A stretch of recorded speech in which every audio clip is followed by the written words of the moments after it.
Hello, baby. Hello, nasty. Hello there. Hello. I say hello. Hello, friend. Well, hello, little girl. Hello, my treacherous friends. Hello, operator. The beginning of everything. Welcome back, my friends. It's showtime. Hey everybody, welcome to episode 431 of the New York Knicks podcast, part of the almighty Baller Network and Dash Radio. I am Jay. How you doing, Mark? I am doing good. I am really excited for your update. Jay is going to start the show off. He says New York Knicks podcast. People love the Knicks, but they also love the WNBA. And Jay is going to do a recap here on what's going on in the WNBA. Go Jay. It's still a league. Come on, Jay. You know a lot about it. Just tell us about different players, what they've been up to. How are the New York Liberty doing? Come on, Jay. This was an unfortunate idea on your part. Jay, come on. Tell us all about the WNBA. I know you must follow. You're a big basketball fan. Who could miss what's going on in the WNBA? Apparently, this guy. I saw something about it the other day, and I was like, oh wow, it's still a thing. Go, ladies. It's amazing. It's been around for a long time. Yeah, it has. I don't know who's watching it, but yeah. I assume other ladies. I don't know. I mean, obviously people are watching it, but Anyway.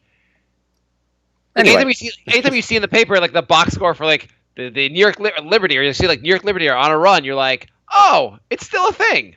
That's literally every time I see that, I'm like, oh, I'm surprised it's still going on. Yeah. Jay, come on, more WNBA, please. That's the whole rest of the podcast could be. That's literally the extent of what I got. I have to say that if you're out there, if you know what's going on in WNBA, then you are a true basketball fan. Yeah. You're like, I don't care what it is, I'm gonna watch. Do you think they should do like a co-ed league? No. What do you take the 3-on-3 league and combine that with the women's and WNBA? Would that be kind of cool? I probably wouldn't watch it, but sure. You don't think you wouldn't watch it? If you had like teams of like former NBA superstars or former veterans, like you have like Allen Iverson, Amari Stoudemire, and three dames playing together. No. You don't think that'd be kind of interesting? I think I would. I could see that being promoted and that being something I'd want to watch because that'd be kind of interesting. All right. No. Okay, you don't. No. No, really. I would have no interest in that. Okay, well, you're just what would appeal to you, Jay? What would appeal to me is the Knicks. Okay. The Knicks signed 2 new players since the last episode. Players. Are they from the WNBA? So I thought the roster was almost done, and it turns out it's not. Well, the Knicks usually bring. I mean, most teams you can bring up to 20 people to camp. That's 15 guys that'll make the roster. 2 two-way contracts. That's 17, and 3 extra guys to training camp. And there's no reason not to bring some extra guys to training camp because you need extra guys to play with for training camp. It's good to like maybe whoever you bring will beat out one of the guys you already have for a roster spot. It's not like Ron Baker's tearing things up. Right. So it makes sense to bring in some guys, and they brought in some guys that Jay, who'd they bring in? We now have a superior Noah. Yes, so Noah Vonleh. If you don't know him, he started for Portland for 2 years. Averaged about 4 points a game. Yeah. Starting. Didn't he average a little more than that, or am I wrong? Or I think you're thinking about like Bulls. the 18 games he played on another team. Yeah, on the Bulls, right? Yeah. Okay. He's long. He's 6'9". He's 22 years old. Why not? Supposedly he can shoot the 3 if he gets better. I don't see any. What's the harm? Would you rather have? Well, here's a quick question: Noah Vonleh, or would you rather have Troy Williams? Maybe Vonleh. Vonleh was a number 9 pick in the draft. So the Knicks also their roster right now is filled with top 10 picks in the NBA draft. All of a sudden, the Knicks are super, super young. super young, lots of guys that at one point or another people thought they had a lot of talent. Mm-hmm. So you kind of like that roster construction. You might as well. That's what if you're a team that's on the rise or trying to come out of the cellar and trying to be good. You want to take a chance on guys that have high ceilings, guys that, for whatever reason, first couple of years in the league they weren't working out, but then you can get them in the right situation and get that talent to explode. Yeah, exactly. So Vonleh makes a lot of sense. Troy Williams, as much like we kind of liked him because he was on the Knicks and he's young also and lots to like about him, but like his potential wasn't really very high. Vonleh's got some potential. I mean, he may just be a guy that doesn't even make the actual roster. But it's worth a shot. Why he not? did look pretty bad in Summer League too. Vonleh? No. I didn't think Troy Williams looked that bad in Summer League. I know some people have said that. I didn't think he looked all that bad, but whatever. Troy is not a great 3-point shooter, and that's one of like, and he also always looked kind of out of control. I didn't think he looked that bad in Summer League, but I totally see like let's try someone else out. Maybe who has a little more potential. Yeah. They still have to cut someone to bring Vonleh on the roster, though. Do you cut Noah to get Noah? But have you been seeing on Twitter? I see all the time now is Noah workout videos. Not Noah Vonleh, but what do you think of the Noah workout videos? Well, ever since the debacle with the who was it? When Hornacek? No. Cauley Stein. Oh, with his 3-point shooting, yeah. That. I mean, you were going nuts over the workout video for Cauley Stein. No, yeah. So let's move on from my things I've screwed up here. Well, now you're bringing up workout videos. No, I'm just saying. Have you not noticed that you keep seeing Joakim Noah workout videos online? Oh, that Noah. Okay. I figured you would transition from one Noah. I'm just saying Joakim Noah. I keep seeing him like all sweaty, dunking with a shirt off. Like I'm glad he's. That's half my Twitter feed right now. Well, no, I'm glad he's actually working really hard all summer and not saying I'm guaranteed $37 million. Who cares? Like, well, I'm or really glad he's trying to actually have a role next year. Well, before that, he was like, "I'm in the best shape of my life," and you're like, "Okay, well, best shape of your life doesn't equate to anything on the court right now." Well, maybe he's trying to get better than his best shape. Yeah, I don't know. I mean, like, I like his attitude. That's all I'm saying. It's just fun. I guess he's trying to endear himself to like. He probably figures as part of like making a comeback, he wants to endear himself to Knicks fans, and Knicks fans, everyone's going to appreciate seeing you work hard. Yeah, and well, so, I mean, obviously, if now what he's done is he's made the Knicks the bad guys if they don't play him. I don't know if they're the bad guys. They don't play him. But let's hang on. A little bit. They're. He's like, I worked my butt off. I'm in great shape. I'm ready to go. I'm completely healthy, and the Knicks are still not playing me. Well, I don't know if 2.5 minutes of workout videos online means you've worked as hard as possible. It just means you've put up 2.5 minutes of workout videos online. Do you really think that was the extent of his workout? No, I don't. Let's go back to Joakim Noah in a second. Let's finish talking about these guys and then go Noah. Okay. So Vonleh supposedly can shoot the three. He's got some talent. He's got some length. 6'9". You feel like you roll the dice. Who's the other guy we signed? Kadeem Allen. Kadeem Allen. He was on the Celtics, I guess D-League team, and put up some pretty good numbers. He played 18 games last season. Yeah, he hasn't really done anything in the NBA though. No. He does not seem like he probably will not make the roster. He seems like a guy the Knicks have signed solely to have in their Westchester squad next season. Absolutely. Which makes sense. I mean, like the guy might come to the Knicks, play in the training camp. They give him a shot in Westchester, and probably like. I mean, probably they said to him, "Hey, we'll have you in Westchester. If you look good, we'll have you up to the maybe the chance." We got a lot of trash that we can waive later on in the season. I mean, if you've seen this roster, there's so many guys in this. Yeah. Who are the guys that are going to get waived? So if you're going to give Noah Vonleh, who seems like the more likely guy to get a roster spot, who gets waived? Is it Ron Baker at this point? It's looking more and more like it is Ron Baker. I mean, you feel like they want to trade Courtney Lee, but you have to take a player back. You might want to trade Lance Thomas, but you need power forward minutes.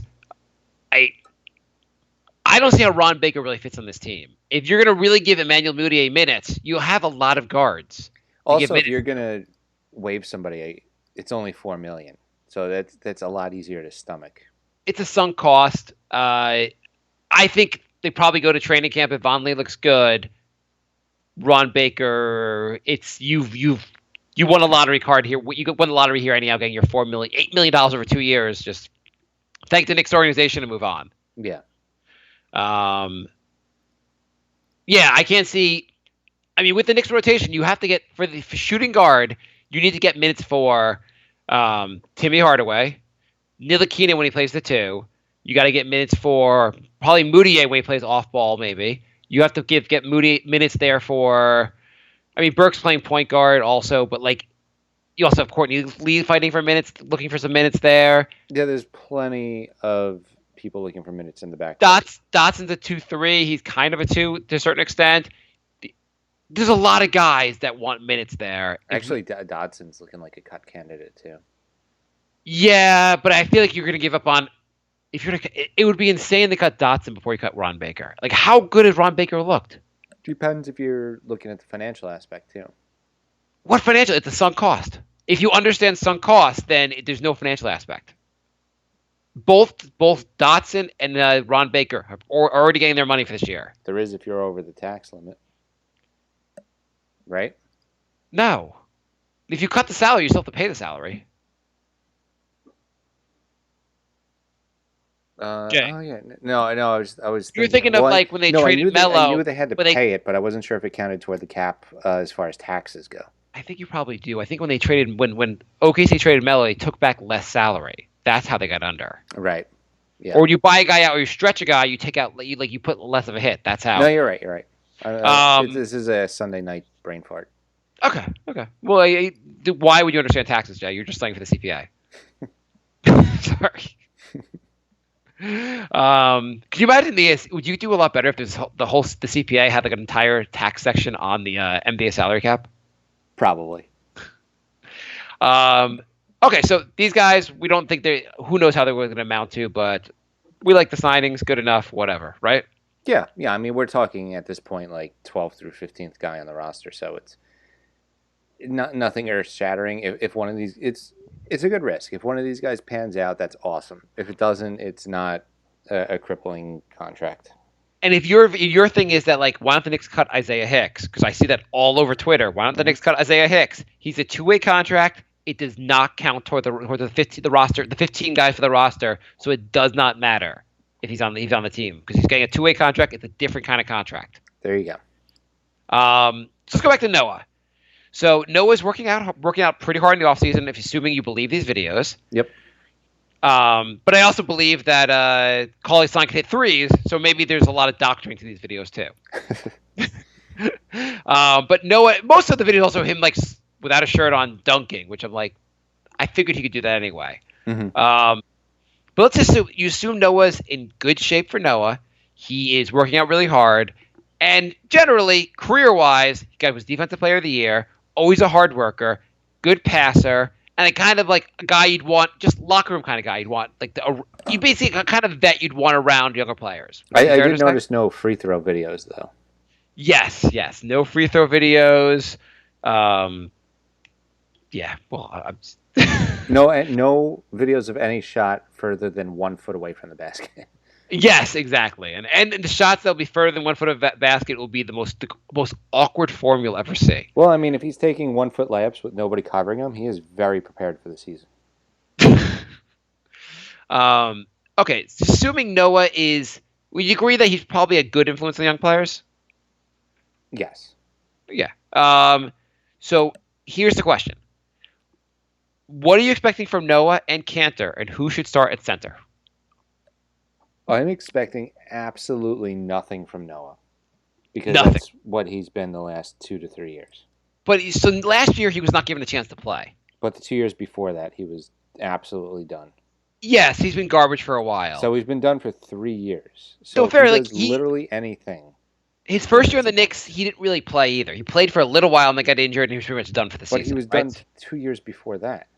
Yeah, okay. So you're making good points, and maybe we should have signed him. But he's here now. We got 2 more years to go on this contract.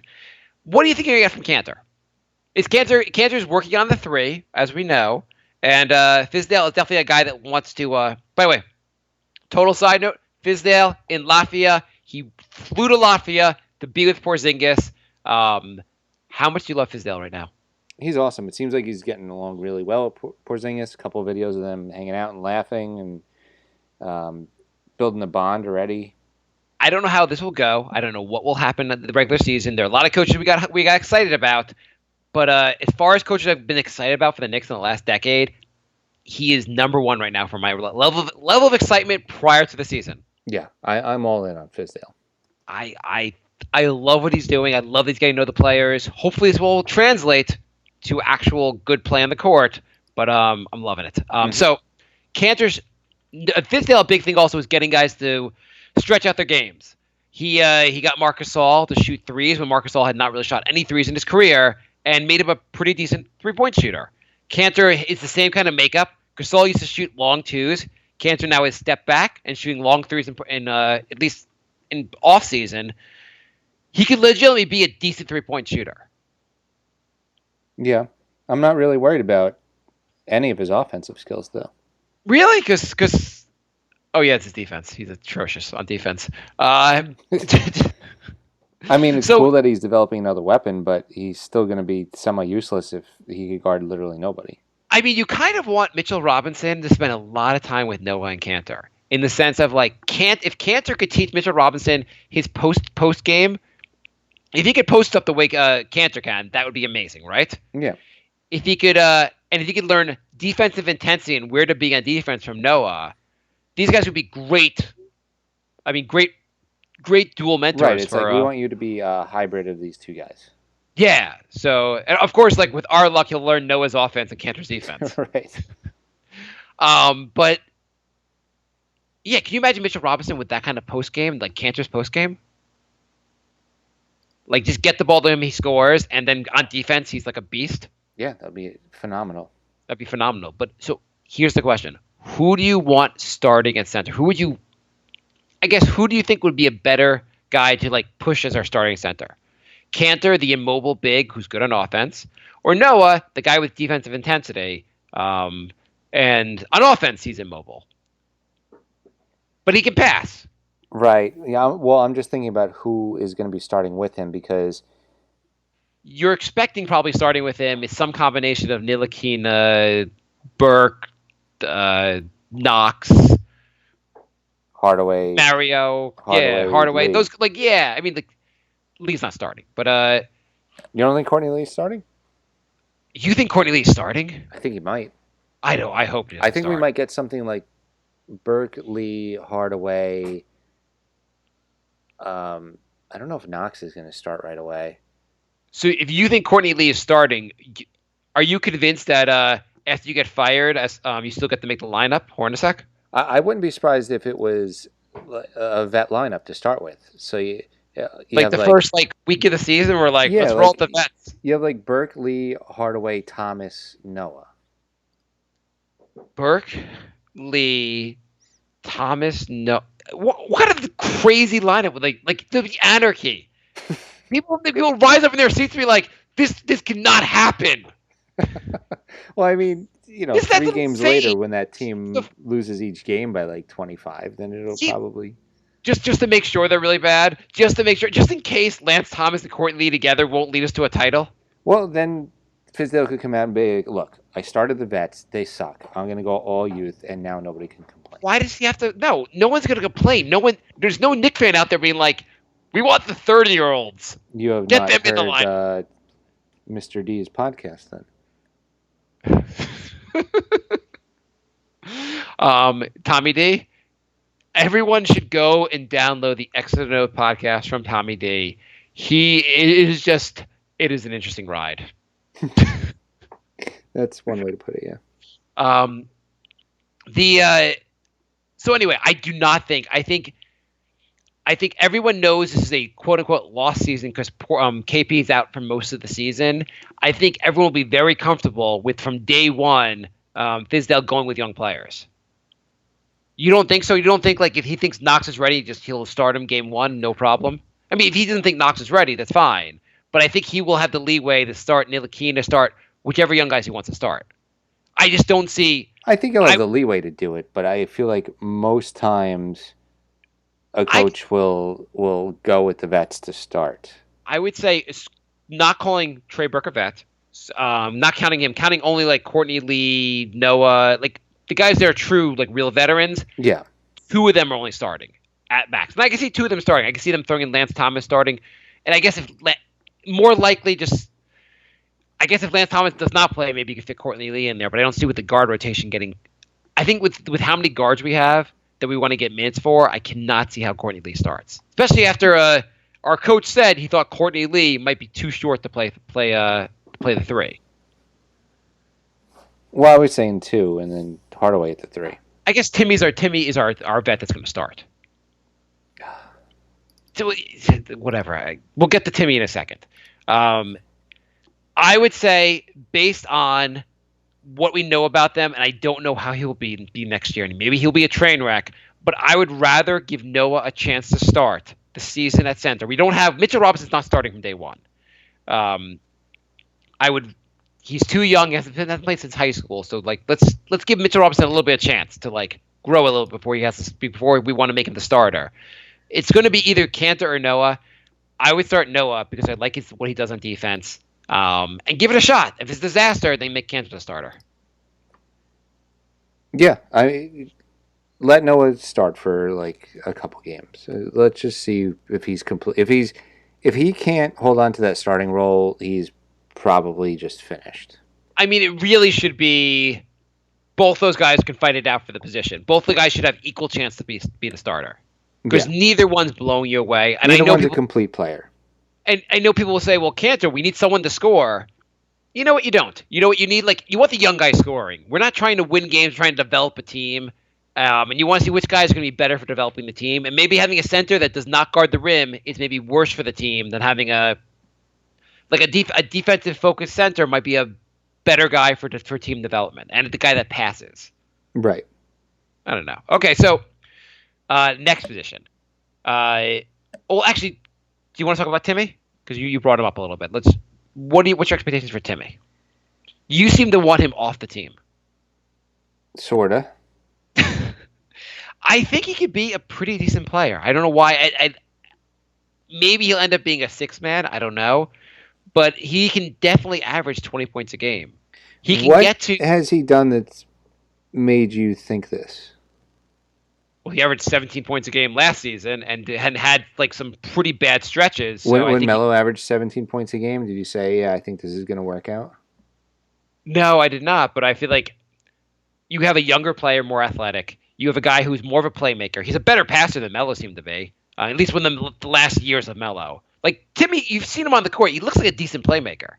He gets guys involved. He's better than he used to be. He's not just a spot-up shooter. Mm-hmm. He's also a guy that he can prop. He shot like 30% from 3 last year. He was terrible. He had some bad stretches, I feel like, and one of them was he came back from injury. He started off the year with a pretty bad stretch, and he had another rough stretch when he came back from injury, I believe. He had a horrible stretch between, like... Game 1 and Game 82, I know. Yeah, I was going to say between November and April, but yeah. I believe that he can get to 35% in 3, and that'll make him very playable. Super excited for him to start shooting slightly below league average. From 3, it's below 30. It's above 35%. I think 35 is the average. So I'm super excited for him to shoot league average. 35% from 3 is pretty good. You shoot 35% from 3, that's better than 50% from 2. I can't wait. I think he's become a more efficient player. I think his defense is serviceable. I think Fizdale will make him a better player. I think Timmy's going to be better than people expect, and he's going to be a big part of this team going forward. Who are you? By the way, I'm sponsored by Timmy Hardaway. Where's Mark? I feel like we have Hot Take Bry back on the show. I think people are overreacting to. I know he had some bad stretches last year. He's got a lot of talent. We're not moving his contract. His contract's here to stay. We need him to be good. Okay, I agree with that last part. And I think his contract isn't. It's bad, but it's not like it's not horrible. We've had way worse on the team. We have worse on the team. We just talked about our starting center, Joakim Noah, possibly. Yeah, it's worse. The worst contract in the starting lineup. Not worse in the NBA. There's some interesting contracts being given out in the NBA. Well, I mean, I think Chandler Parsons might hold the torch for worst contract now. Right now, Cleveland calls us and says, "Hey, we screwed up. We will give you Kevin Love straight up for Lance Thomas and Joakim Noah." Do you do it? Oof. I mean, this has not been offered anywhere because it'd be rather insane if Cleveland signed a contract and then immediately tried to trade it, even though they should. I mean, it's not like it hasn't happened before. Denver did that with Nene. Oh, let's concentrate on this, Jay. So basically, what this amounts to, Lance Thomas, I think, expires this year, and Noah has another year. Noah has 2 years. Thomas has 1 year. Kevin Love just signed 4 years, $120 million, which I believe doesn't start till. Does it start till? Next It doesn't even start next year. It starts the year after. So you have him for 5 seasons. No, Kevin Love, who's had a lot of injury issues, a couple concussions, hasn't been the guy, the team focus in a long time. And he was good in Minnesota, and he was good. I mean, obviously he helped Cleveland before, but like it's a big contract to give Kevin Love. He's turning 30 next week. Yeah. So would you trade? Next month. Yeah, you'd have Kevin Love here for the next 4+ seasons. We're gonna have him next to Kevin Knox and KP. So there's a fit issue from right away. And he's a bad huge on defense. He's not good on defense. He can score a lot of points. He can shoot some rebound threes. the hell out of the ball. Yes. He is a pretty good passer. He's a pretty big injury risk. If you don't count the last 2 seasons, he was healthy for 3 in a row. Yeah, so you don't count recent history. Yeah, if you don't count the seasons he was injured, he was pretty healthy. Yeah, exactly. That's what Noah likes, that argument. He will like that on Twitter. I mean, he wasn't the focus on offense at all last season. They basically told him to sit in a corner and jack up threes, and he still averaged almost 18. Yeah, no, 9. I bet he'll get to bet between 20 and 25. I would say the Knicks, you don't want to take that kind of contract on. He's not the guy you want to add to build this team because you already have a guy. You have KP. I mean, I wouldn't want it just because of his age and injury and the history. fit. But and the fit. I wouldn't put it as like the worst thing ever to happen. But I wouldn't want it. And if I'm Cleveland, I take the cap relief and just say we screwed up. I'll take the cap relief right now. I know that. Yeah, I just think Cleveland's going to, by this time next year, they'll be like, how in God's name do we get rid of Kevin Love? That's my take on it. Yeah, we'll see. There's a we'll very see. good chance that He's a good player. He's not like a bad player. I just think the contract's a little bit crazy, and I just don't. I think they basically gave a huge contract to Kevin Love, and he will hopefully get them from 9 to 8 in the draft rankings. What also didn't seem to make sense for what their team is. What the hell are they doing? Cleveland is going to be in the lottery. Like, he's not helping them. They're not going anywhere with him.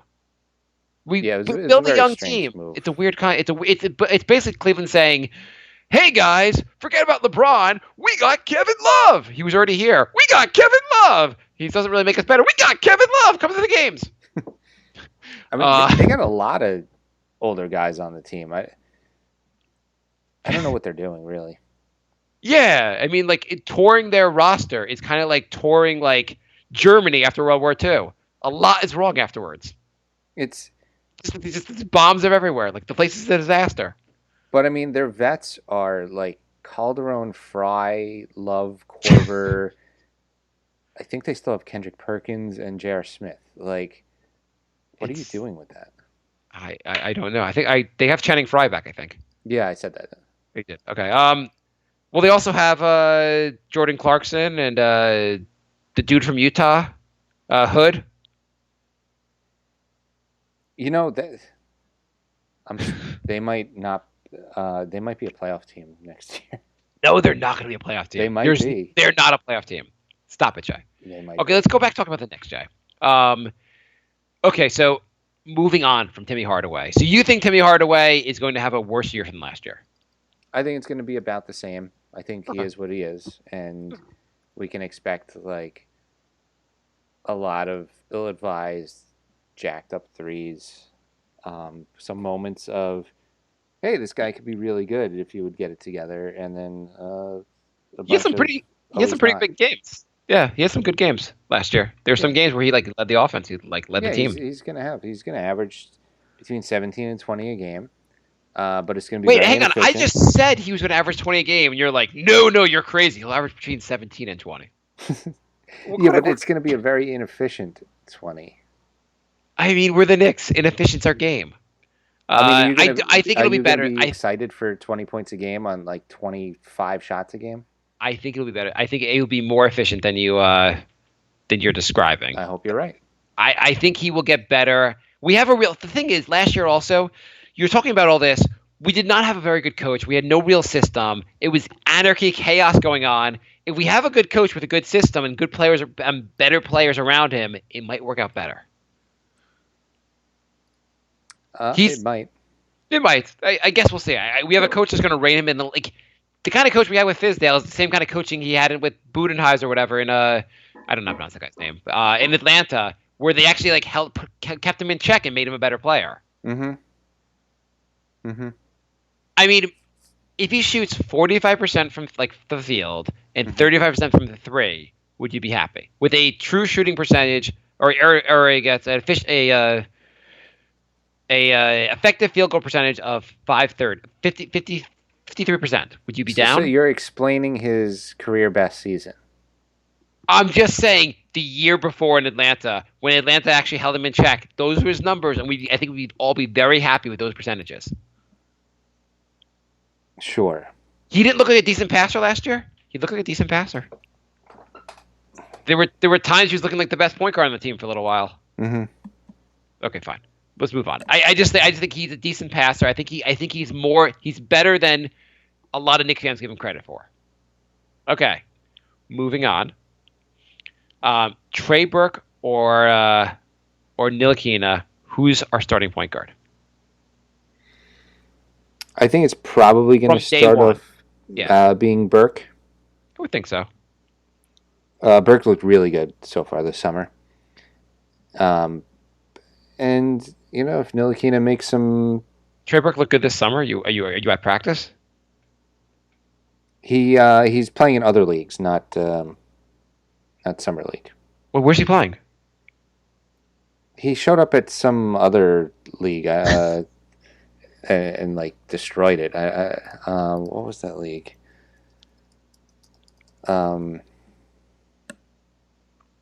Was the league called a pickup game? Maybe.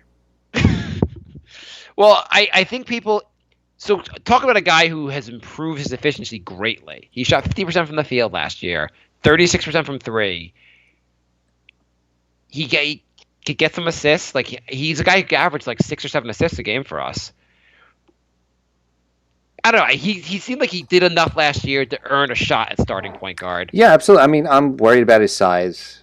Yeah, of course. I don't think the Knicks are going to win a championship with Burke at starting.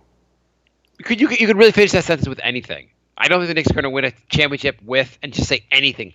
I'm not talking about next season, but yeah. He doesn't seem like a championship team starting point guard. Ntilikina hopefully will be developed and become our starting point guard. Mm-hmm. But both guys should have a very good shot of basically.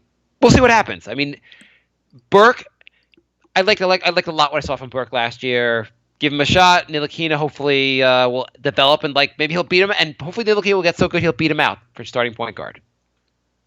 I mean, that would be amazing.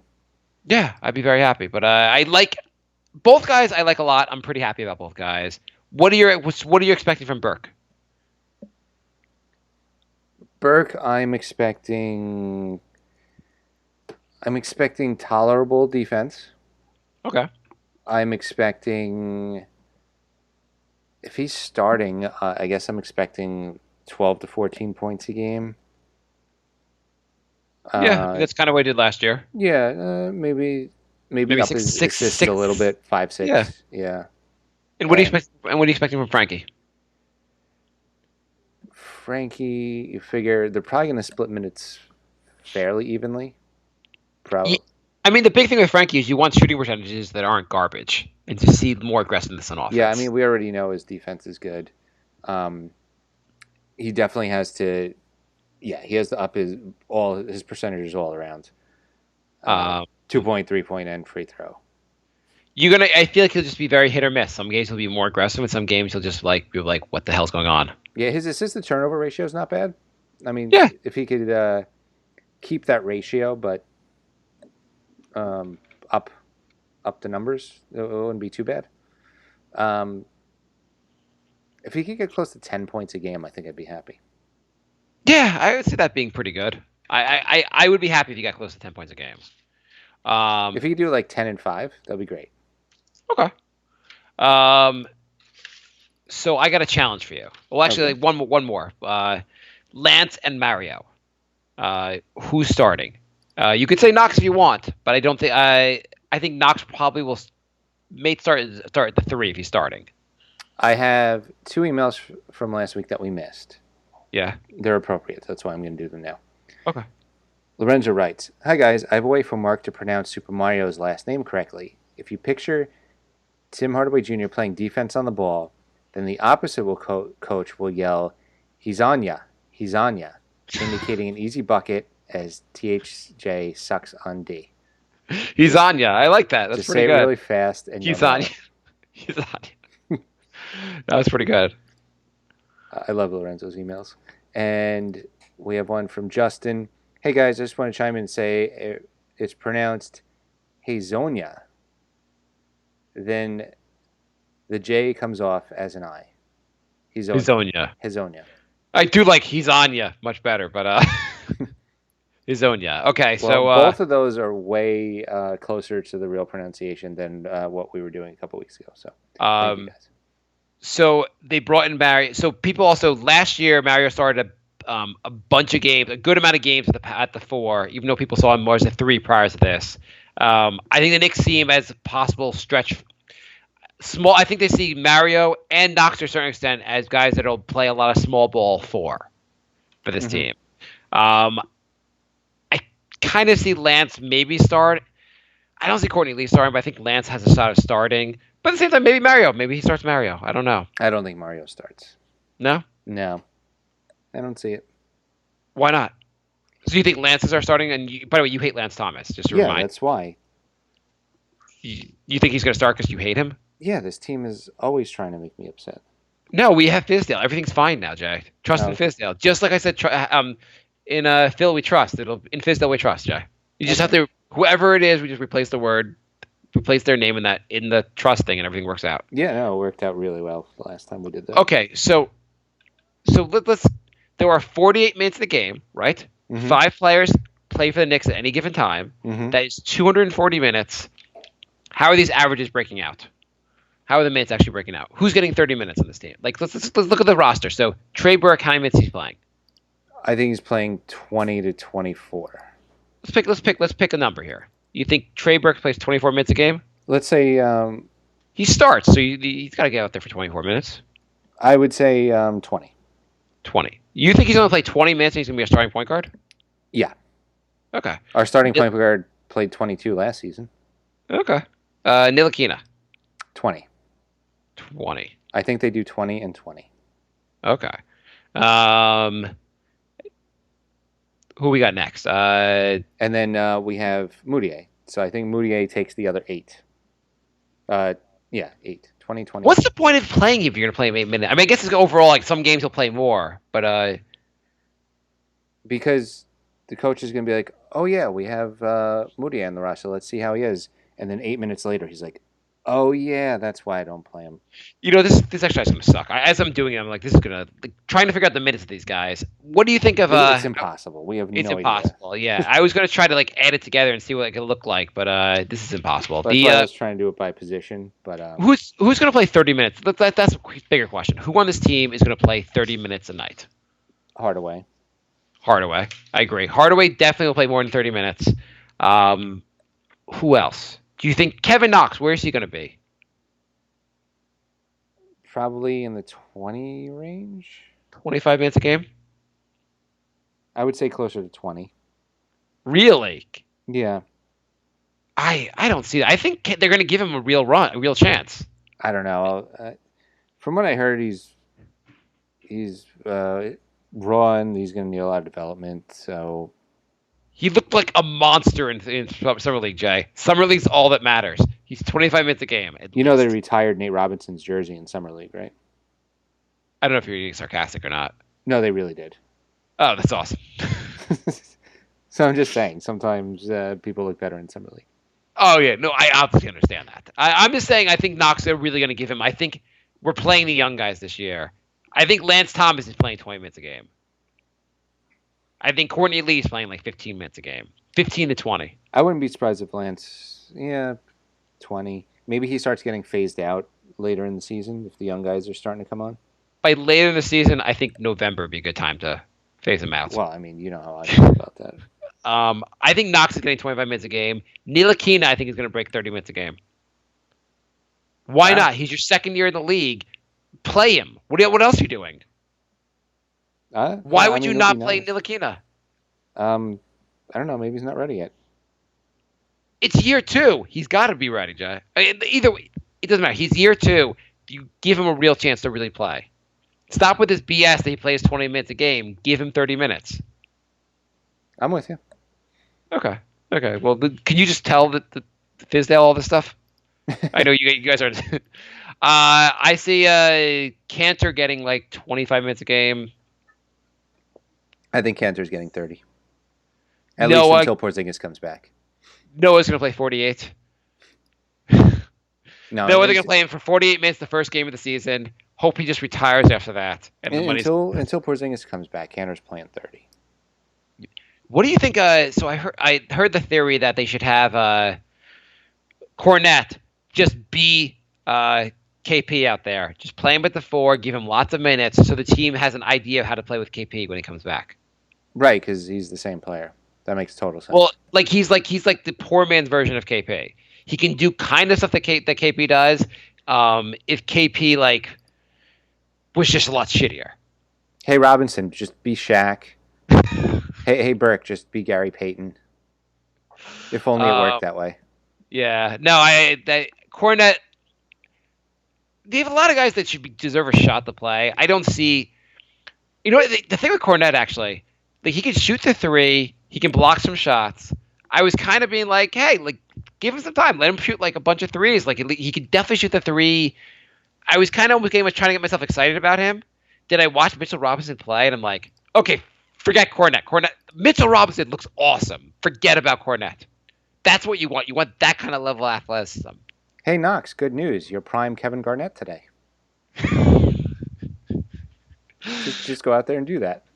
I don't know. It's so hard to say what's going to happen, but I feel like give the young guys all a lot of give them a lot of chance to play. Yeah. I don't like the idea of playing like Knox is the guy you really hope is good this year. We don't have to win games this year. Let him play a lot and see how it goes.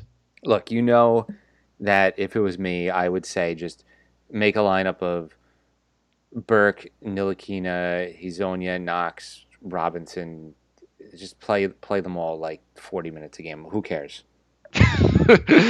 Mitchell Robinson, I know you didn't play in high school and college last year. You're playing every minute of every game. I mean, really though, what is there to lose? I mean, Robinson, I want him to I feel like it's tough to play a guy that hasn't played for so long right away. I feel like it'd be great if you give him some time to play in the D League and really develop, maybe for a month or 2, and then get him in the NBA games would be my ideal, because I really want him to I'd be more and NBA ready on day 1. But maybe I don't like the idea of Mitchell Robinson playing 10, 15 minutes a game. I think he's better off trying to play 35 minutes a game in the D League or G League. Mm-hmm.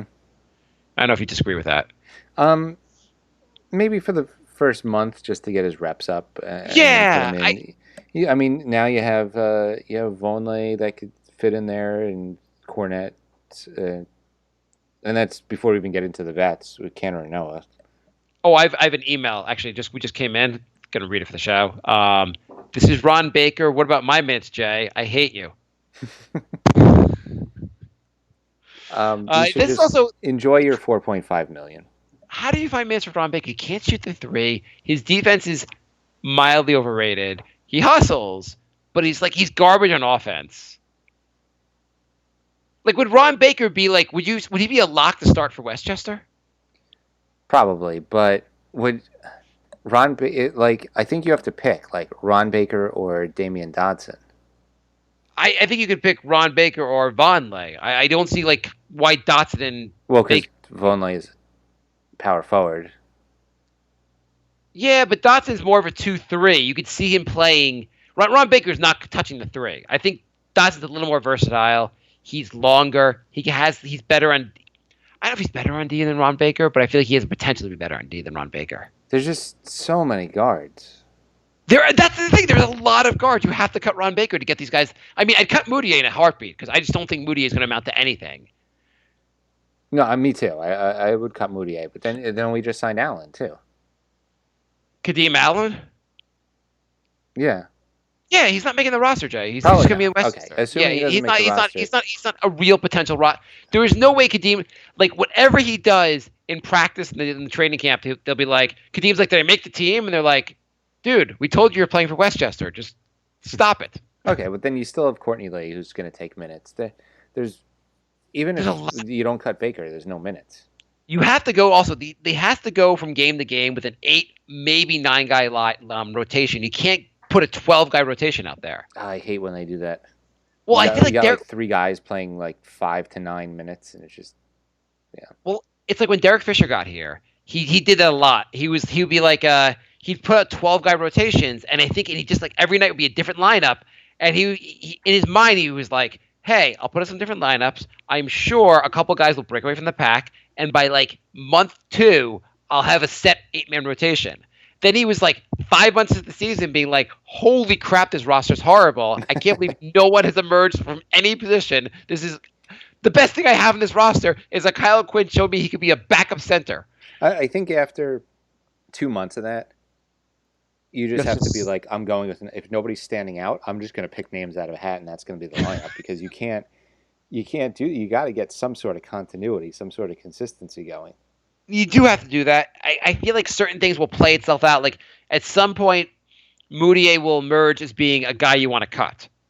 Like those just like this guy, we can't play him anymore. Ron Baker's not going to play. At some point, Courtney Lee, you're like, hey, Lee, you're just here until we trade you at the deadline. Just whatever. Like at some point, you were going to be like, hey, you really will say to Courtney Lee is, we're paying you $12 million. We're sorry when we signed you. We didn't think we'd have to do this, but we got to play the young guys. You're not part of our future. I hope you understand. We'll do our best to trade you at the deadline. Yeah, I really like Courtney Lee too. Yeah, no, I do too. It's just like, if we're not going to try to win games this year, let's try to play the young guys. Courtney Lee is not part of the future. Yeah. There's at no point are we going to get any benefit from Courtney Lee playing. I guess the only benefit you get from any vets playing is that hopefully they will be a good example for the younger guys and help the young guys get better. But I don't think giving Courtney Lee 35 minutes a night, like you could give him like 15 minutes a night and just make him understand where the team's going in the direction and have hopefully a good locker room with those guys understanding what's going on. I mean, and Courtney Lee's made a 10-year career. Like he's a good example of how to stick around in the league, and he's a good example. He plays defense. He works hard. We have guys. The vets on our team are a lot of guys that you want these guys to learn from. Mm-hmm. Courtney Lee's a good example. Lance Thomas, you're like, he tries hard. He was co-captain of a team. He was voted co-captain of the team, and he had no talent. Not no talent, but he didn't necessarily deserve to be even on the team, and he became co-captain of the team, right? Yeah, you could pretty much say that for like all our vets. Yeah, they try hard. They try. Well, that's better than. I mean, you could not say Carmelo tried hard on defense. No, definitely can't say that. So now you have guys on the team that are like, hey, these guys really are working their butt off. Maybe they're not the best players, and if they were the best players, young guys wouldn't play anyway. Like, you're only playing because you guys are not the best players, but these are guys that you should they're good influences, basically. Mm-hmm. They're, at the very least, all these guys have stuck around the NBA a long time, and for most of these guys, like that'd be a great ambition to stick around the league for 10 years. Yeah, absolutely. Whatever. Yeah, so I mean, it'll be interesting to see how the minutes wrap up, and like Hezonja would also be the guy that maybe he plays and he blows guys away. Like he's just like You're just like going to last ignore year. all those emails? What? Oh, he's Anya or her zone. Okay, move Mario. He had a stretch for Orlando last year towards the end of the season where he looked really good. He's putting up a bunch of points. He looked like the guy they thought they had drafted. He's supposed to be super athletic. Maybe he comes out and ends up playing a lot better. Or maybe like a month and a half into the season, you're like, the Herzonia or Hizania experiment is not working out, and we need to concentrate on guys that are working out. Maybe Knox looks really good, and you're like, Knox looks really good. He's the guy from Summer League. We got to give him minutes. Or you're like, he's not quite ready. We'll reduce his minutes a bit, and we'll work him in a little bit slower. Mm-hmm. Okay, moving on, Jay. So it totally did not Knicks related. But I wanted to ask you, DeMar DeRozan. He got traded. We talked about it last show. DeRozan was upset about being traded. He was told basically he was not going to be traded days before he was traded, which I guess happens. And I understand if you're the team GM or team owner, you're like, your team GM, you're like, I don't want to tell him he's being traded in case the trade does not happen. I mean, there's also maybe he thought the trade wasn't going to happen.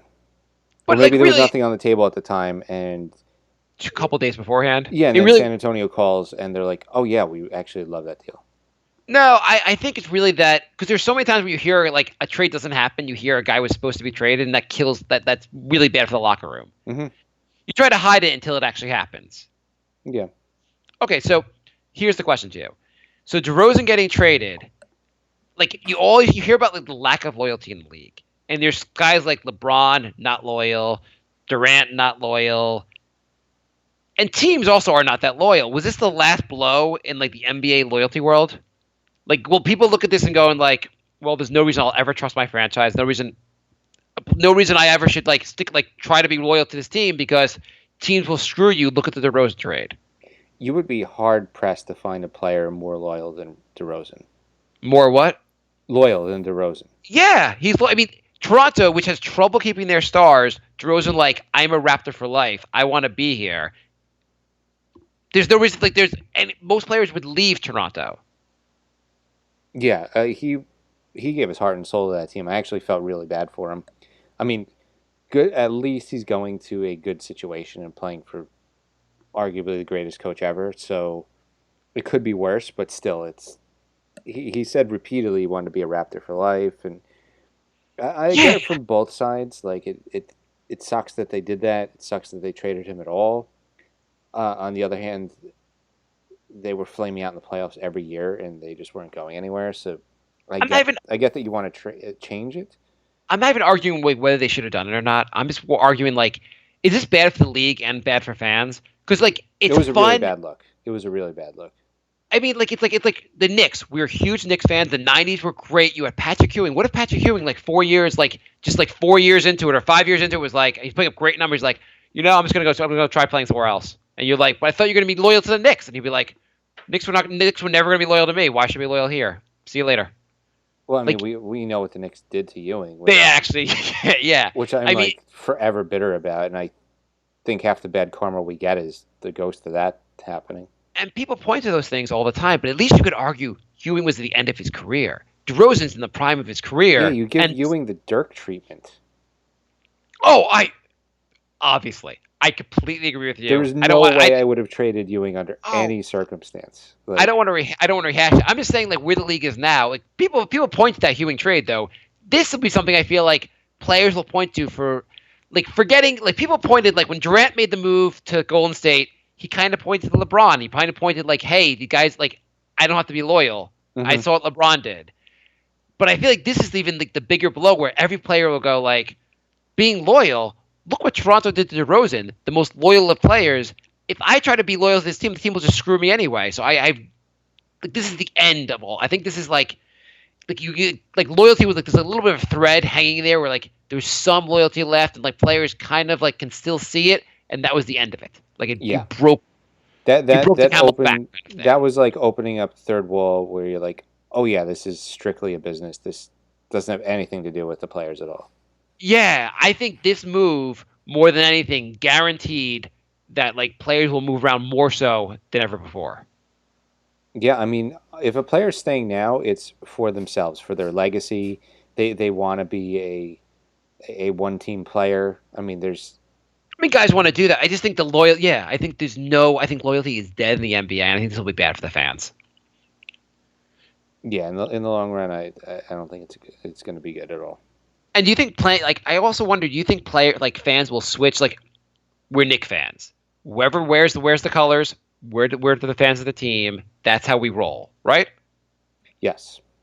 So, but do you think fans will go from wherever LeBron plays, I'm a fan. Wherever Durant plays, I'm a fan. I think the younger fans, the newer fans, are doing that, and I almost it's so ingrained in me to pick a team and stick with it, but I almost can't blame them because of the way the roster changes so often now.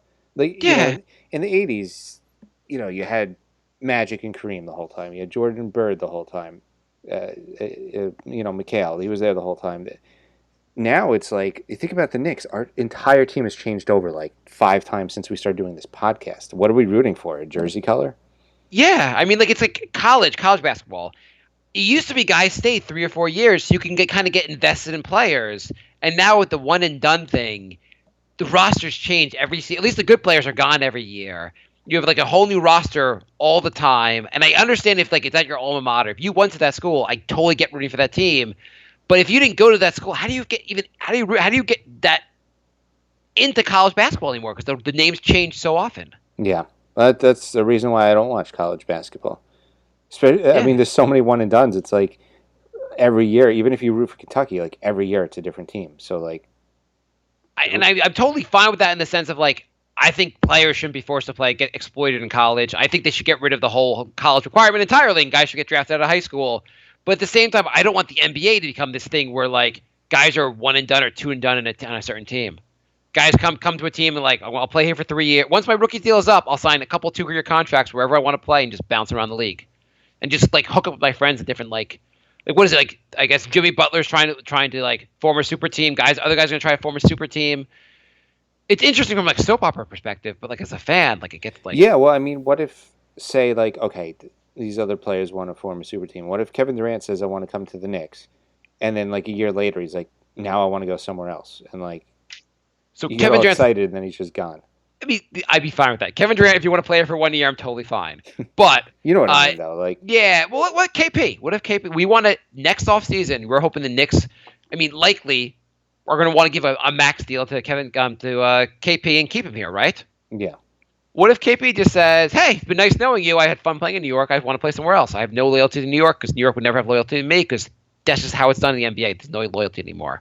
I'm going to go try playing in LA with LeBron, or I'm going to go try playing in Chicago or something else." And we'd be like, this really sucks. We drafted this guy. We've been rooting for him the last 4 or 5 years. We're really getting into him. We wanted to be a Knick for life. You want KP to be a Knick for life. When you root for that team, you want the players to be players for life for that team. I don't know. I feel like it sucks for the NBA going forward, or it sucks for fans. Yeah, absolutely. It would be funny if everyone, when they left, just quoted DeRozan as they walked out the door. I think that's going to be a big thing. I think going forward, you'll see that in the future when guys when people say you didn't have loyalty, they'll be like, "Look at DeRozan. Yeah. Why would I have loyalty? Look at this." I think this is the guy I think people are going to cite this trade for a long time. They made him a martyr. Yeah, especially if Kawhi ends up not working out. That'll be really interesting. But okay, you want to go questions?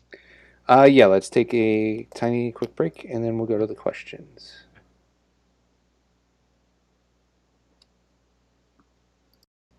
All right, we are back. nyknickspodcast@gmail.com.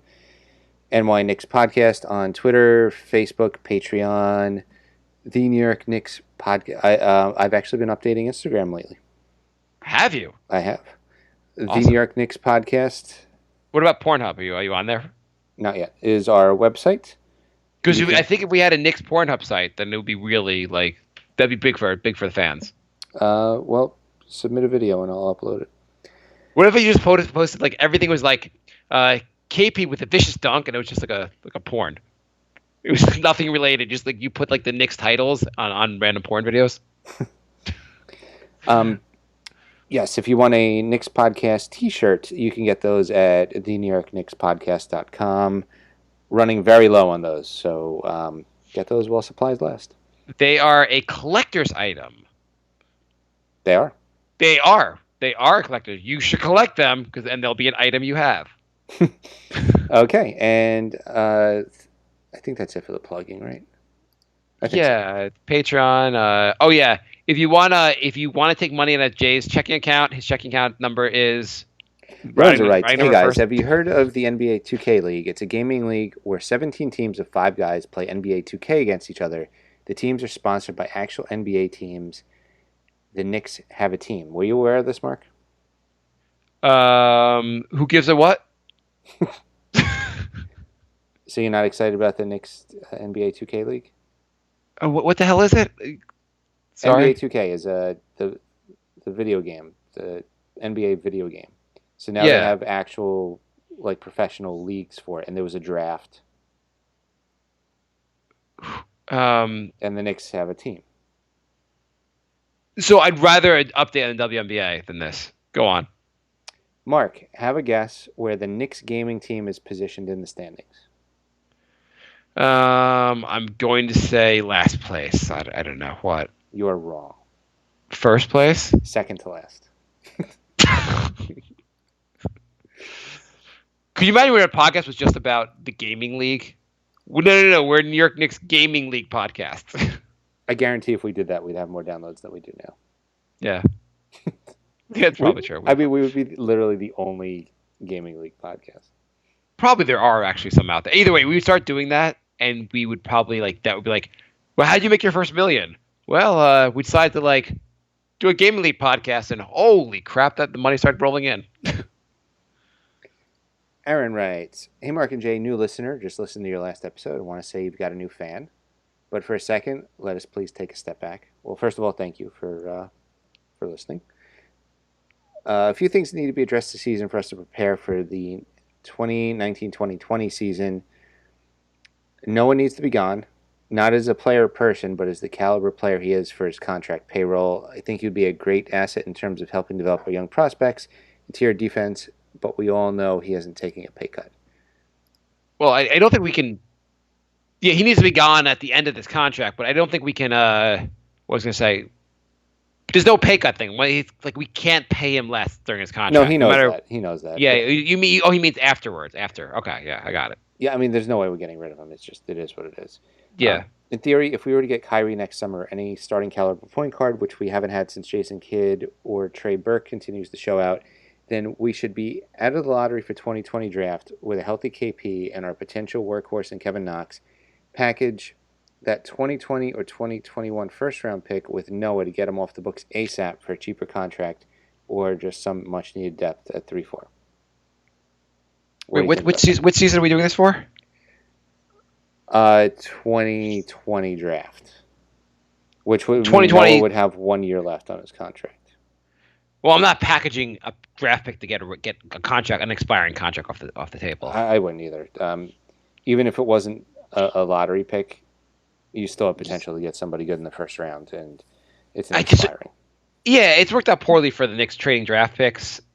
I'm not ready to go all in trading draft picks until we're a lot closer, basically. You could always stretch Noah at the end if you wanted to, or maybe you could move the contract.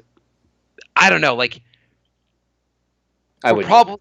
Yeah, I wouldn't. I'm not. We're gonna have to just let's let this contract expire as it does. Maybe we can find some way to make Noah useful on the court for the next 2 years. That's my goal here.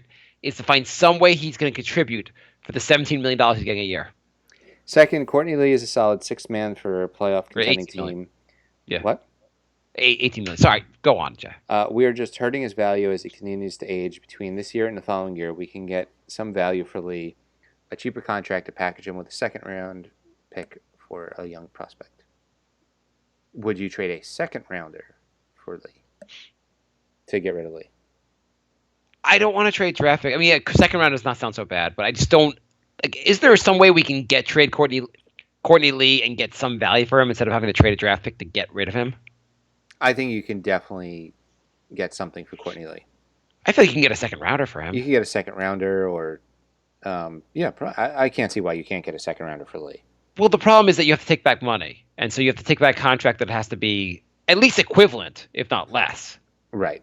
You don't want to take contract back. It's the problem with you always have to take back money in the NBA. And there's always a garbage guy making $12 million that maybe he's also expiring, and the team's like, well, we won't play him, but we'll play Courtney Lee, and the Knicks get a second round pick for their troubles.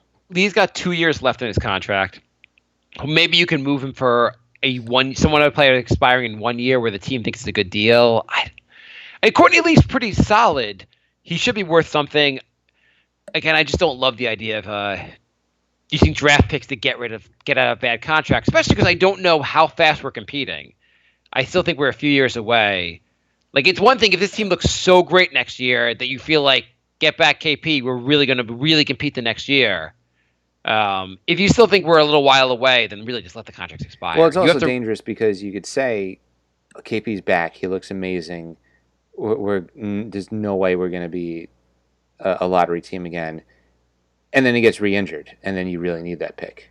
Well, let's just say we have the best case scenario for next season. Kevin Knox is an all-star. The team looks great. The team's already a playoff team without KP. And then KP's coming back.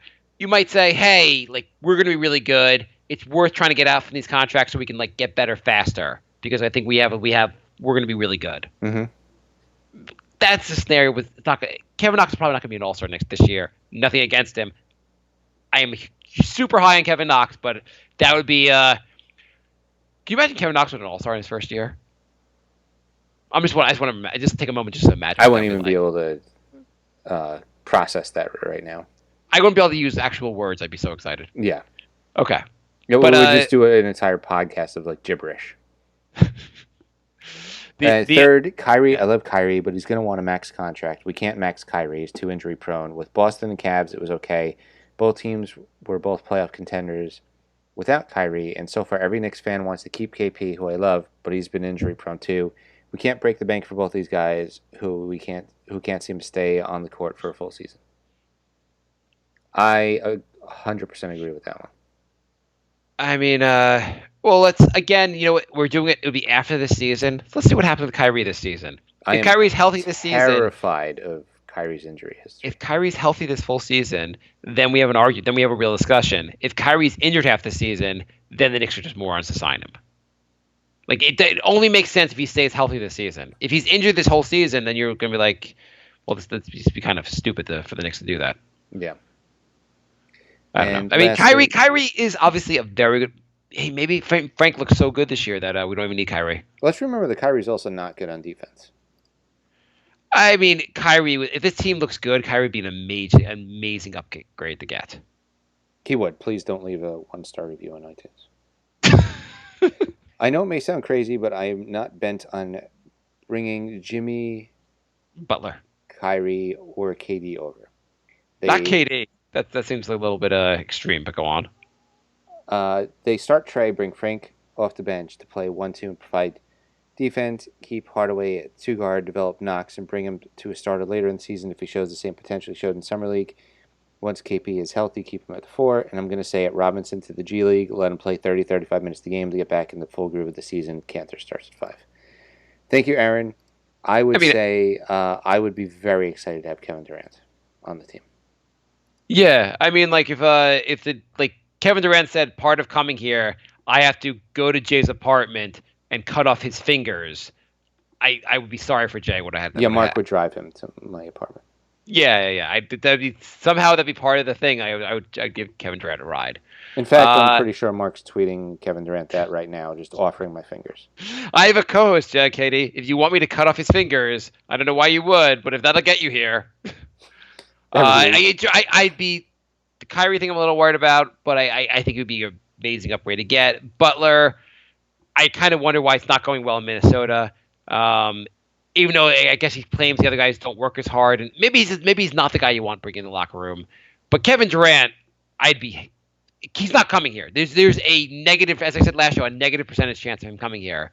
But I'd be give whatever. It could be Madison Durant Garden for all I care. If you can get him here. You should tweet Kevin Durant every single week asking him if you can cut off my fingers. Okay, Declan writes, what are your guys' Eastern Conference predictions for the next season, as in seeds 1 through 8 and below? We are going to do team previews later on. Do you want to do a quick Yeah, I mean, we always do a full prediction episode. It's just that the rosters are still pretty fluid. They're not that fluid anymore. They're kind of... Yeah, but... Hey, we're going to do this later I feel in the like they're offseason. fluid enough where our predictions could change a lot. We will do one, but we will do one probably like a month from now.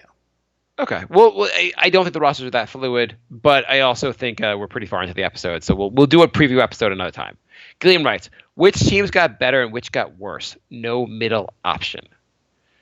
Well, I mean, Lakers definitely got better, obviously. Cavs got Lakers worse. We'll start off easy. Golden State. The hard one is, I would say, San Antonio, Toronto. Jay, how's this? Like, I want to go through the playoff teams real quick. You just tell me better or worse. Okay. Toronto, better or worse? Better. Yeah, I'd say at least a good chance of getting better with Kawhi. Boston, better. Better, but just bringing back exactly Gordon just by and Kyrie. having Hayward and Kyrie back. Better. Philly. They do have Wilson Chandler.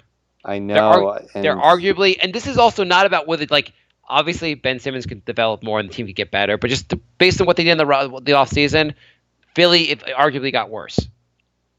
I'm going to say better just for Simmons and Embiid developing. Well, yeah, I think he means how they did in the offseason. Worse then. Okay. Like, which teams got bet? I think based on offseason, not based on player development. Is that fair? Okay. Cleveland worse. Indiana push. They didn't do a whole lot. He said you can't. Okay. Indiana. Who'd they bring in? They brought in let's say worse. I was gonna say better, but they brought in a couple guys, right? Yeah.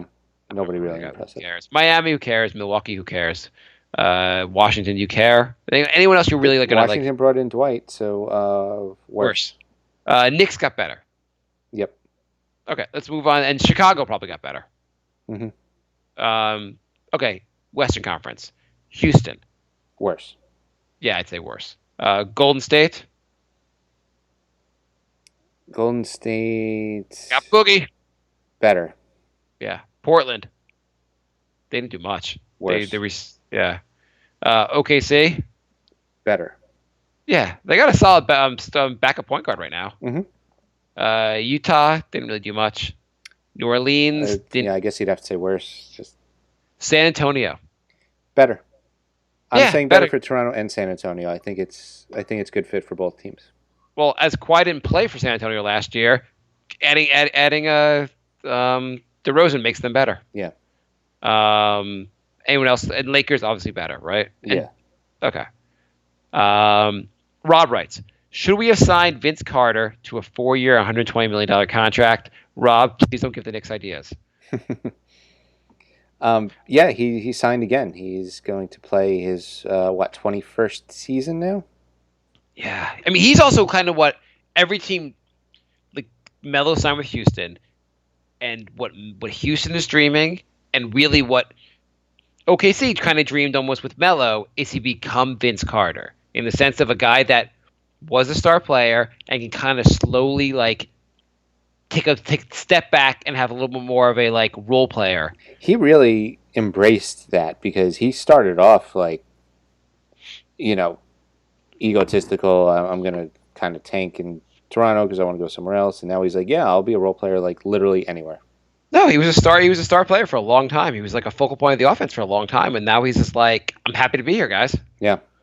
Bobby writes, why do so many Knicks fans diss Frank? Why can't they see his potential? Why can't they understand that defense is important as offense? Patience. No, it's no casual fan of the NBA has ever understood that defense is as important as offense. Yep. Like it's always offense just stands out. There are plenty of guys who are all-stars that can't play defense. There's no one that's an all-star that can't play offense. Yeah, if you can completely stink, but if you do a couple dunks a game, people are gonna. I mean, GMs do that. I mean, there's pretty bad players that can score some points, and they get contract after contract. How many big name players do you think of who really were just terrible on offense? I mean, you think of like Ben Wallace. His offensive game was garbage, but like he was such an anchor on those Detroit teams. That's the thing. You have to be like absolutely elite on defense. You have Ben Wallace. You have Dennis Rodman. Bruce Bowen on San Antonio, probably not their level, but like he was a big name for like his defense, where his offense was garbage. Mm-hmm. I mean, there's not that many. Like, who's in the league right now who you're like he's garbage on offense, but like his defense like is like otherworldly. There was that like one season of Roy Hibbert, who's out of the league now. Yeah. So basically, it's everyone underestimates defense because it's not as clear. And also defense, if you're surrounded by other guys that aren't so good on defense, your defense does not look as good because even the guys now that aren't really good on offense but are really good on defense are still okay on offense, like Gobert or Gobert's fine. I mean, Trevor Ariza can shoot threes. Yeah, Capella, like they still have some offensive game. His offensive game is there. Like he can, like we hope Mitchell Robinson's as good as Capella. Yeah, I mean, we really hope. Who also finally got paid 5 years, $90 million. Seems like a good deal for everyone. Yeah, I mean, Houston was in big trouble if they didn't get Capella back. Oh God, they're probably still in big trouble, but they were like really needed. Their issue right now going forward is Chris Paul's health. Yeah. But I just think like when you have a guy that like your Knicks want a point guard that can really play, and his timidity or whatever version of the word timid I should be using, it's just like you see how he just not. His off. It's not just that his offense is like he's missing shots. Is that he's not taking enough shots for us. That's why people underestimate him. Mm-hmm. I don't know. What's your take on why people are on? Or do you have anything else to add to this? Joe writes, it seems like we're going. Were you going to say anything? You had nothing else to say. What else are you going to say, Jay? Yeah, you said it. Okay, fine. Joe writes, it seems we're going in the right direction. If our young players progress and we get a high lottery pick next year, do we need to sign a top free agent? Our team will be very young, with KP being the old man, so to speak. Top free agents will all be 26 plus years of age. I don't think there's a dire need, just because I don't think the Knicks are going to be in the position where they're, hey, if we get one vet, we're gonna be right there competing. Like, the Knicks might look good next year, but they're still a few years away. So like, to sign a max contract, I don't think is necessary unless the right player's there. Like, what are you going to get if you have all these young, really good players, and then you sign like Jimmy Butler? Like, Jimmy Butler is going to be in serious decline by the time all these young guys are ready to compete. Right. I mean, you don't pull the Melo won't sign here. Let's try for like Chris Bosh. Oh, he's not going to sign here. Let's try Joe Johnson. Okay, Amari, you're fourth on our list. Yeah. Like, I think if KD wants to come here, great. If Kyrie, you believe in him, okay, fine. But like, you don't go down and go like, okay, Kemba, you're up. We'll give you the money. Right. I know some people have said like, why don't we pay Kemba? You don't have to spend this money. Right. Exactly. It's not like the money's on fire. It's hot potato. Got to get rid of the money. So, yeah, I agree. I've always been against like, well, we have cap space, so now we got to max somebody out. And just chill. We got to be going in the right direction. You well, got to also like every single season, some player gets bought out after the trade deadline, and then the Knicks are always like, no, we have no money. So maybe it'd be good to actually have some cap space for once. Yeah, but that's also for a team that can compete. Like, those guys get bought out. Like, that's for a team that's like good. You're a team that's not that good. You don't really need to get that player. Like, yeah, what if you want that player so you can have first dibs at him next season? I don't know. Not many good players that you really want on the roster get bought out. Not many. Like, for a young team. I feel like every season there's one guy we say, oh, I wish we could have had him. I know, but like, let's say like Greg Monroe got brought out, and Boston's like, we're competing anyway. Maybe Greg Monroe would be good off the bench. The Knicks are like, we're bad. Getting Greg Monroe here will just make things worse. Well, maybe better. He was pretty bad. Yeah. Well, I'm just saying, like guys like that are the guys that get bought out. They're like, if Noah midway through his like fourth season gets bought out, no bad team's gonna be like, let me bring Noah in here. But maybe a contender's like, oh, Noah could be. Actually, no, this is a terrible example. Yeah, stop right there. Gilliam writes, do you think the Lakers win 50 games next season? I hear everybody saying 50 as a given, but I don't see it. No spacing. James's teammates take time to gel. They are just not that good. Last season, Cavs won 50 games in the East. I can't see Lakers winning as many as them.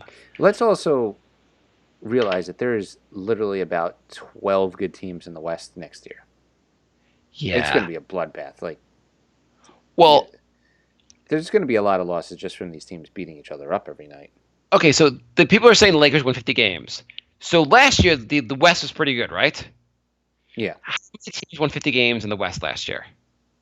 4? 2. Houston and Golden State. That was it. Okay. So Portland won 49 games. OKC won 48. Utah won 48. New Orleans won 48. San Antonio won 47. Minnesota won 47. That's crazy. Denver won 46 and didn't make the playoffs. So I'm even less confident of the Lakers winning 50 now. Yeah, no, you should be less confident. And also in the East, 4 teams won in the East.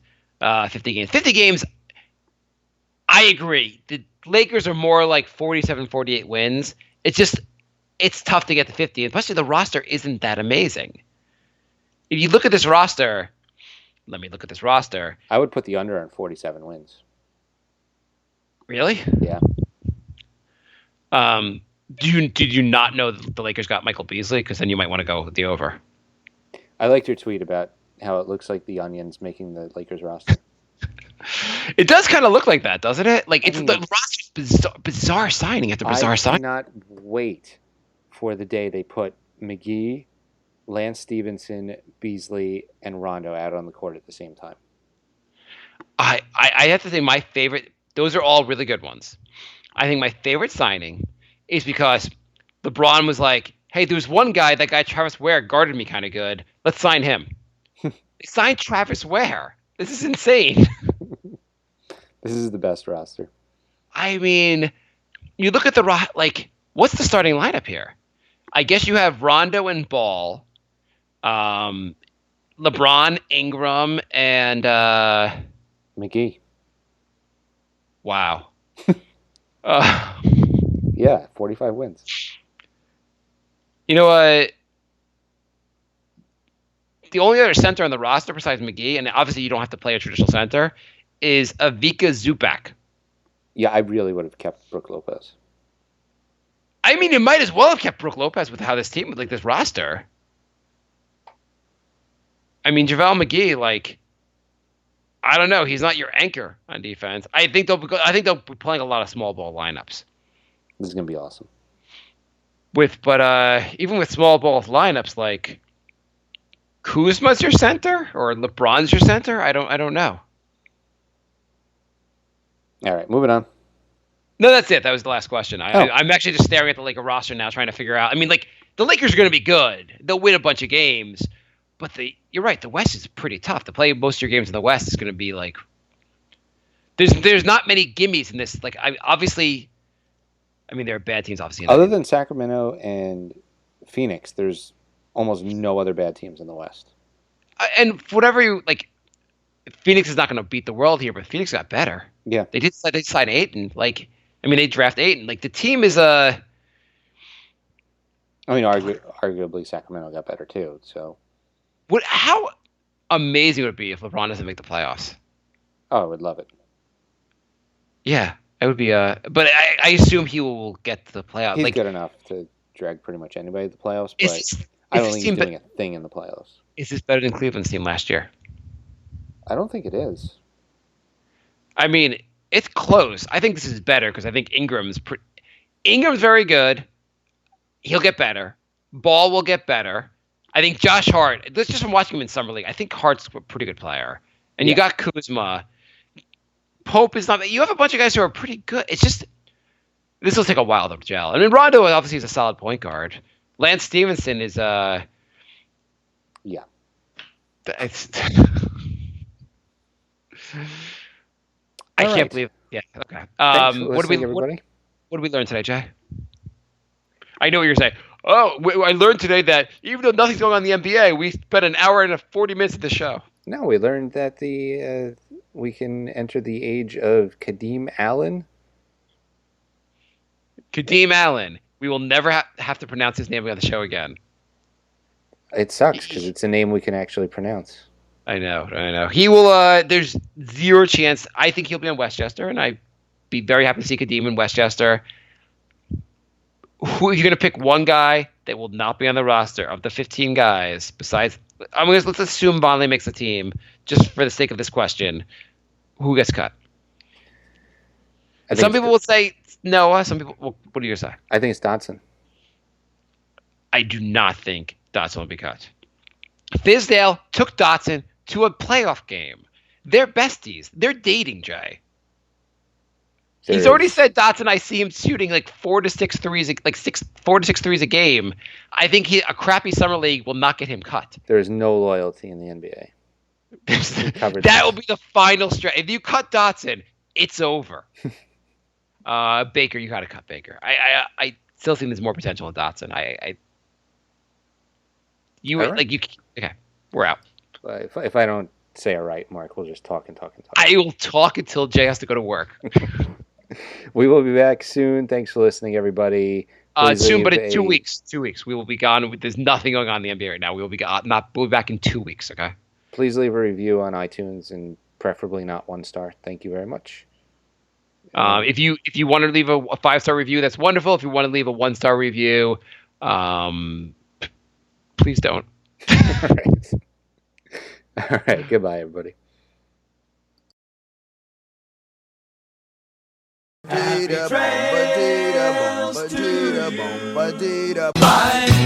love. Goodbye, everybody. Goodbye. It's all over. Goodbye. It's time to go. This is the end. Say goodbye. You better go away. I'm gonna leave you. It's the end. Goodbye. Goodbye. Just leave me alone. Feels so good to say goodbye. I'm sick and tired and I'm saying goodbye. Goodbye, girl. Goodbye.